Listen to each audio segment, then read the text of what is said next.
What is up, you guys? It is Maddie here, and today in the background you are looking at some Elder Scrolls Online MMO gameplay. I really want you guys to focus on the gameplay because this is the first gameplay leaked for this game. All I've released is screenshots and little tidbits of info here and there about the lore and what they're building the game off of. But this is the first set of core details we've gotten about the build of this game. And I previously, a while back, released some Elder Scrolls Online information, but they haven't leaked much since. So now we got a big amount of info here that I'm going to go ahead and talk about today.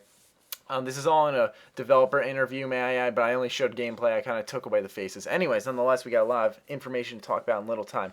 So let's start off with, I'll just go in order from everything they speak about. The landscape. You'll see right here in the background, the landscape is the really rewarding exploration.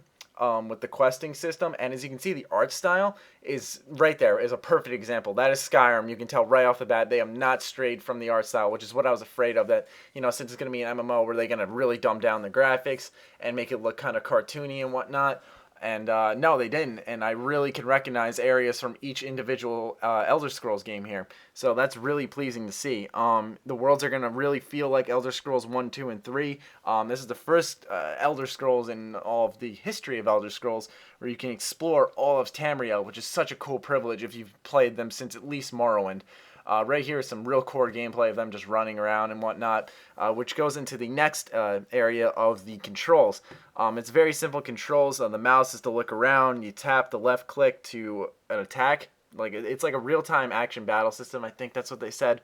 You hold it for a power attack, the left click. Right click is the block. And then there's obviously sprinting, sneaking, stealth. So there's a lot of depth to the controls and whatnot. And I'm pretty sure it's going to be similar to Skyrim's and any other Elder Scrolls PC controls.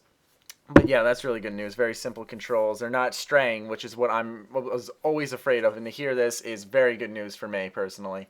They are not straying. They're sticking to the Elder Scrolls lore. They're not trying to change too much. It's really great to see. As you can see, the character designs are a little bit different from what we're used to since we've all been playing Skyrim for a while. They're not too detailed. They're detailed, but they're not insanely detailed like Skyrim's. And that's not necessarily a bad thing because they're designed so you can fit hundreds of NPC on screen. You'll see later on in the video, there's a PvP battle, and there are so many people on screen. It's insane. It's an all-out war, and it got my adrenaline going. It's really sick, and it makes me really happy. I mean, the character designs and models look great still in my eyes, and to fit hundreds of those on screen is extremely credible. Anyways, so a lot of they were focused on getting you together with your friends, because that's mainly the point of this game, is to play Elder Scrolls Online with your friends, which is everyone's dream. And so they got rid of the shards, or the separate servers for everyone, where you have to search for your friend on a server, and it's a real pain in the ass. What they're going for is something bold called a mega server. It basically is one huge server that supports everyone on it, which sounds really ballsy, and I don't know how well it'll work. I mean, they got to realize there are tons of people going to be playing on one big server. It's going to be pretty laggy, but I'm pretty sure that one server is going to have a bunch of sub-servers that are going to serve off of that, so that not everyone's crowded in one world. So I think that's going to be pretty sweet. It's really bold, but I do trust them. Basically what it does is when you go in there, it puts you near your friends or people, your guild mates. It's a really well-designed game based for friends, and hopefully some of my friends get gaming PCs so that they can play this with me. If not, I don't mind playing with subs, but I want to play this with friends, and that'd be pretty sweet. You could see some good content in the future with this, since it's kind of a friend-focused game as well. Now you'll see in a lot of the clips, you'll see a bunch of warriors attacking a certain enemy, and that's because they're raiding dungeons and whatnot. In public dungeons, they say that you share rewards so that you're not fighting for resources with your friends. Everyone basically gets the same thing, and I'm not saying the same drop all the time from the same enemy, but let's say this thing drops an awesome spear, you can get that spear, but so can your friend. Basically, is what they're trying to say, which is great. I don't like it's like Borderlands where you fight for one gun. One thing I want to mention right here at this section of video is a little bit before, you'll see the HUD. It's another perfect example of how they did not stray off the path and try to do their own thing. I know it's such a little thing, but it's so simple. It's like, thank you for not being idiots. That's all I have to say. Next is a lot of detail right here. 9 races, then you pick a class, and then based off your quest choices, abilities, weapons, armor, that builds your character. So you could be like a tank with a bow and arrow, a mage with a two-handed weapon, a sneaky rogue who heals people. I mean, the choices are endless. And then you got perks like such as becoming a werewolf or a vampire or summoning, an animal to fight along your side or whatnot.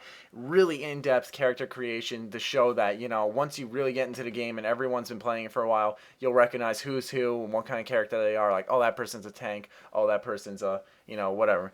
Right here is a perfect example of how there are three nations fighting for Cyrodiil, for the Imperial City, because the crown is up for grabs, and that's where the PvP comes in, because you fight to become the Emperor of Cyrodiil, and it's such an awesome idea. And it's a really good way to get the story kicking that you're fighting to become Emperor, and it's just this personal reward that's amazing. So I'm really up for that. That sounds awesome. They say that a level 10 can even come in and fight with a bunch of level 50s. It's really open for brand new players, which is great, because for me, in my MMO experience, I've always been afraid to just join in late because I know I'd get my ass kicked by veterans. So they said it's very open to new players, which is great. Basically, you can just be anything you want. Yeah, basically off that checklist, that's it, you guys. That's all the information that was stated as of today. Well, I almost said October for a reason.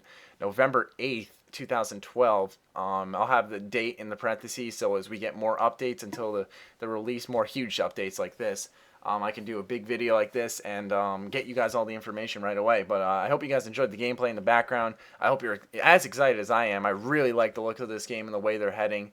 I'm extremely excited for it. I'd really appreciate a thumbs up. A big thanks to Bethesda for, releasing all this information, because I've been dying to hear more about it. But other than that, once again, I hope you guys enjoyed, and stay sexy, stay active. I love you all. Peace.